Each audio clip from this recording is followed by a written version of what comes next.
First ever factory outlet Mukunda jewellery KPHB Kothapet Khammam Somajiguda Hanmakonda. నమస్తే రమ్మగారు. నమస్తే జయ. మాఘమాసంలో ఆదివారాలకి ప్రత్యేకమైన స్థానం ఉంది, విశిష్టత ఉంది. ఈ ఆదివారాలు ఎలాంటి నియమాలు పాటించాలి రమ్మగారు? మాఘం అంటేనే సౌరమాసం కదా, అవును. రవి సంబంధిత మాసం. ఆదివారం అంటే రవివారమే కదా. అందుకని ఈ మాఘంలో వచ్చేటువంటి సప్తమి రథ సప్తమిగా సౌర సప్తమిగా చేసుకుంటాం మనం. తర్వాత ఈ వచ్చే ఆదివారాలు కూడా 4 ఆదివారాలు వస్తాయి, ఎప్పుడైనా ఒకసారి 5 ఆదివారాలు వస్తాయి. ఈ ఆదివారాల్లో కూడా సప్తమి నాడు పాటించిన విధి విధానాలనే ఆదివారం కూడా పాటించాలి. మాఘపు ఆదివారాలు తెల్లవారే నిద్రలేవటం, సూర్యోదయం అవుతూనే స్నానం చేసి ఉదయిస్తున్న సూర్యబింబానికి అర్ఘ్యం ఇచ్చి నమస్కారం చేసుకోవటం, పొద్దున్నే పాలు పొంగిచ్చేయటం. ఇప్పుడు దండం పెట్టుకుని 11ంటికి పాలు పొంగిస్తా అనకూడదు. ఓకే. మాఘాదివారం చేయటము అంటే తెల్లవారే ఎండకి పోకుండా పాయసం చేసేసేయాలి. పాలు పొంగించి అందులో బియ్యం వేసి బెల్లం కలిపి మధురమైన పాయసం చేసి కొంచెం నెయ్యి వేసి సూర్యరశ్మి ఎక్కడ పడుతుందో అక్కడ పెట్టి నివేదన చేయగలిగితే మరి మహత్తరంగా ఉంటుంది మన అవకాశం.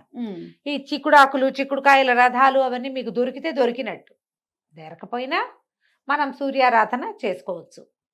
ఆదిత్య హృదయం చదువుకోవటం ఈ రోజున 5 సార్లు, 3 సార్లు కానీ 5 సార్లు కానీ 9 సార్లు కానీ 11 సార్లు కానీ 21 సార్లు కానీ మీ శక్తి అనుసారం చదువుకోవటం. ఈ చేసిన పాయసాన్ని సూర్యుడికి నివేదన చేయటం. ఈ సూర్య నివేదన వల్ల సాధారణంగా మనం ఈ దైవాన్ని అర్చిస్తే మనకి ఫలితం లభిస్తుంది అని చెప్పుకుంటాం.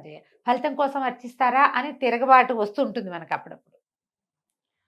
కాదు, పోనీ అలా వద్దు, మనం ఈ సమయంలో ఏం చేయాలో అది చేస్తాం. ఆ లెక్కైనా మాఘంలో సూర్యార్చన, ఆదివారాలు ప్రతి ఆదివారము సూర్యుడినే అర్చించాలి. దానివల్ల ఇప్పుడు నువ్వు వద్దన్న ఫలితం ఒకటి లభిస్తుంది, ఆరోగ్యం. అంతేగా, మాకు అక్కర్లేదండి, మాకేం అవసరం లేదు అన్నా కూడా సూర్యుడి అనుగ్రహం వల్ల నీకు ఆహారం పుష్కలంగా లభించే అవకాశం వస్తుంది, ఆరోగ్యం బాగుపడుతుంది. ఈ రవి అనుగ్రహం వల్ల రకరకాల వ్యవహారాలు నువ్వు ఎక్కడెక్కడ ఫెయిల్ అవుతున్నావో అక్కడక్కడ అవన్నీ సక్సెస్ అవుతాయి ఆటోమేటిక్గా. నువ్వు అడిగినా అడగకపోయినా జరిగిపోయేదే.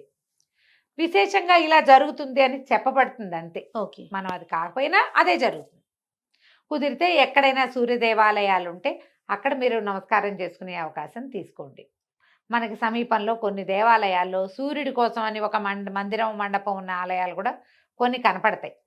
మనకి సాధారణంగా తెలిసింది ఏమిటి, కోణార్క సూర్య దేవాలయం, అరసవెల్లి సూర్యనారాయణ స్వామి, తర్వాత గొల్లల మామిడాడలో ఉన్న సూర్యనారాయణ స్వామి. ఇంకొకటి చెప్తాను నేను, తిరుచానూరు తిరుపతిలో తిరుచానూరులో అమ్మవారి ఆలయానికి కుడి చేతి వైపు ఇటు ముందుకి ఒక సూర్యనారాయణ స్వామి దేవాలయం ఉంది. నువ్వు ఎప్పుడు చూడలేదా? చూడలేదు రమ్మగారు. ఈసారి వెళ్ళినప్పుడు తప్పకుండా చూడు. ఎవరైనా ఇప్పటిదాకా చూడకపోయి ఉండుంటే గనక తిరుచానూరులో సూర్యదేవాలయం ఇంత ఎత్తున విగ్రహం, అచ్చు విష్ణుమూర్తి లాగా వెంకటేశ్వర స్వామి విగ్రహం లాగానే కనపడతాడు, శంఖచక్రాలు ధరించి. చాలా మంచిది. స్వామివారు అమ్మవారి మీదకి వెళ్తుంది తప్ప ఈ ఆలోచనే రాదు. పరిగెత్తుకొచ్చేస్తాం మనం ఒక్క పూట కింద కనుక ఆగితే. ఓకే. తిరుచానూరుతో పాటు మనం సూర్యనారాయణ స్వామిని చూడవచ్చు. చక్కగా ఉంటాడు స్వామి, సన్నిధి దగ్గరలో నుంచి దర్శనం చేసుకోవచ్చు. ఆ ఎదురుగుండా ఉన్నది పద్మ సరోవరమే కదా జయ. అవునండి. దానికోసం వెలిసున్నాడు అక్కడ సూర్యుడు. ఓహో, ఎంత బాగుంటుందో. తప్పకుండా చాలా చక్కటి దేవాలయం. అవకాశం ఉన్న వాళ్ళు చూడండి. ఇంకా మన చుట్టుపక్కల కూడా కొన్ని దేవాలయాల్లో సూర్యుడి కోసం అని ఒక చిన్న చిన్న సన్నిధులు ఉన్నవి ఉండొచ్చు. చూడండి, ఇవి నేను ప్రఖ్యాతమైన వాటి సంగతి చెప్తున్నా. అయితే ఎక్కడో చోట దేవాలయ దర్శనం చేయటం. ఇంకా విశేషించి ఏం చెప్తారంటే, స్త్రీ తైల మధుమాంసాన్ని త్యజేత్ అంటారు. ఆ రోజు త్యాజేత్, తప్పరకుండా వదిలిపెట్టేసేయాలి అని. మీరు ఏ ఆదివారం అయినా కూడా బ్రహ్మచర్యము, తైలం తినకూడదు, నూనె పదార్థాలు తినకూడదు, మధువు మాంసము తీసుకోకూడదు. దానికి శ్లోకం, స్త్రీ తైల మధు మాంసాన్ని ఏ త్యజంతి రవేర్దినే అని కింద ఇంకో వాక్యం చెప్తారు. చాలా కాలమై నేను ఆ వాక్యం మర్చిపోయాను. ఎవరైతే దాన్ని వదిలేస్తారో వాళ్ళు రవికి ప్రీతిపాత్రమైన వాళ్ళు అవుతారు అని చెప్తారు. మనకి ఇప్పుడు సండేనే నాన్ వెజిటేరియన్ తినే కాలంగా ఉంది. ఇప్పుడు ఏ కాలం లేదులే, పూర్వకాలంలో ఉండేది. ఇప్పుడు అన్ని రోజుల్లోనూ తినేస్తూనే ఉంటారు. ఈ ప్రత్యేకమైన రోజుల్లో మీరు ఇవి మానేయండి. ఒకవేళ మీరు ఆదివారాలు చేయదలుచుకుంటే కనుక తప్పకుండా బ్రహ్మచర్యం, సాయంకాలం భోజనం చేయకూడదు, ఆ తర్వాత బ్రహ్మచర్యం తీసుకోవాలి తప్పకుండా. తైలంతో వంట చేయొద్దు, నేతితోటి వంట చేసుకోండి, నెయ్యి వేసుకోండి వంటలో. ఏముంది, చారులో రసాలు తిరగమాతకి నెయ్యి తిరగమాత పెడతాం, ఏ బీరకాయ బెండకాయ వండుకుంటాం, దానికి మీరు నేతి తిరగమాతే పెట్టుకోవాలి. ఈ ఒకరోజు నేతిలో నూనెలో వేయించిన ఏ పదార్థాలు వాడకూడదు. స్నాకింగ్ అవి చేయకండి, అవి తినకూడదు. మధువు మాంసము తీసుకోకూడదు, అవి తినకుండా ఈ 4 రోజులు చేస్తే కనుక 4 ఆదివారాలు చేసుకుంటే ఆరోగ్యం వస్తుంది, ఐశ్వర్యం వస్తుంది, కార్యసాఫల్యం వస్తుంది. ఎక్కడైనా సమస్యలు ఉంటే అవి తీరుతాయి. రవి యొక్క అనుగ్రహం వల్ల మీకు ఇంట్లో పిల్లలకు గవర్నమెంట్ వల్ల అవ్వవలసిన పనులు, గవర్నమెంట్ ఉద్యోగాలు రావడం, పిల్లలు ఏమైనా పోటీ పరీక్షలకు వెళ్తారు, వాళ్ళకి అవకాశాలు లభిస్తాయి. ఏ పిల్లలైతే ఇలా చేయదలుచుకున్నారో పరీక్షలు రాసుకుంటూ ఉంటారు, గవర్నమెంట్ ఎగ్జామ్స్ రాస్తారు కదా, అవి ప్రమోషన్ ఎగ్జామ్స్ రాసేవాళ్ళు, వాళ్ళందరికీ కూడా ఇవి విశేషమైన రోజులు.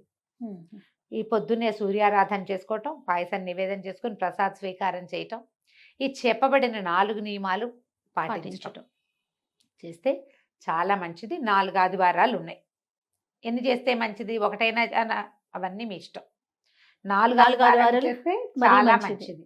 4 ఆదివారాలు చేసి ఒక సప్తమి అంటే 5 సార్లు ఈ విధానాన్ని మీరు అవలంబించగలిగితే, విశేషించి మాఘంలో ఉన్న ఈ ఆదివారాలు ప్రత్యేకమైనవి కాబట్టి సుసంపన్నం చేసుకోండి. మనకు అవకాశం ఉన్నప్పుడు ఏముంది, ఈ ఏడాది పోనీ ఒకవేళ చేయలేకపోయామనుకో, అదేదో బాధపడద్దు, వచ్చే సంవత్సరం చేసుకుందాం. 4 కాకపోతే ఒకటైనా చేసుకుందామని ఒకసారైనా చేయటం, ఏదో ఒకటి చేయండి, మానేయకుండా. అవునా? వీటితో పాటు ఏదైనా దేవాలయ దర్శనం కుదిరితే అది కూడా చూడండి. ఈ మాఘంలో ఒక్కరోజైనా మనం చెప్పుకున్న ఈ దేవాలయాల్లో ఏదో ఒక దానికైనా సరే వెళ్ళి రావడానికి, ఆ దర్శనం చేయడానికి ప్రయత్నం చేసుకుని చూసుకోండి, చాలా మంచిది. రైట్. విశేషించి ఏదైనా స్కిన్ ప్రాబ్లమ్స్ ఉన్న వాళ్ళకి ఆరోగ్యం భాస్కరాది ఇచ్చేది ఇదే వాక్యం. స్కిన్ ప్రాబ్లమ్స్ ఉన్న వాళ్ళకి ఈ సౌర ఆరాధన చాలా మంచిది, చాలా విశేషమైంది. పైగా ఏంటంటే మనకి సూర్యుడు అనగానే ఈయన కనపడతాడు కాబట్టి మనం దైవంగా విశేషించి ఆరాధన సాధారణంగా చేయం. కానీ మన విధానాల్లో ఎలా ఉంటుందంటే, మనకి 3 ఇవి చెప్తారు, ఏమంటారు, మన పంచాయతనం విధి. పంచాయతనంలో విష్ణు పంచాయతనము, శివ పంచాయతనము, శక్తి పంచాయతనము 3.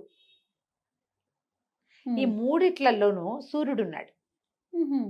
ఈ పంచాయతనంలో విష్ణు పంచాయతనం అనుకో, విష్ణువు మధ్యలో ఉంటాడు.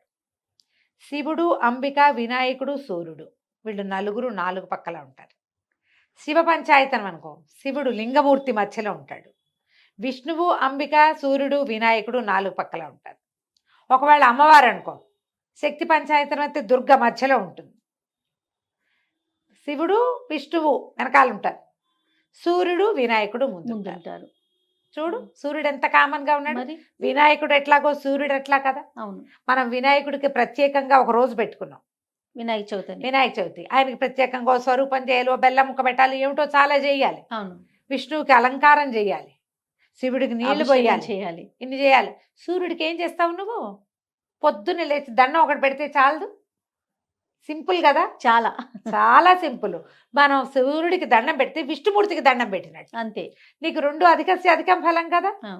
ఒకదాంతో సూక్ష్మంలో మోక్షం. ఒక్క సూర్యుడికి దండం పెడితే నువ్వు విష్ణువుకి దండం పెట్టినట్టు అంతే. ఒక్క సూర్యుడికి నమస్కరిస్తే మిగిలిన 4 దైవాలని నువ్వు స్పృశించినట్లే.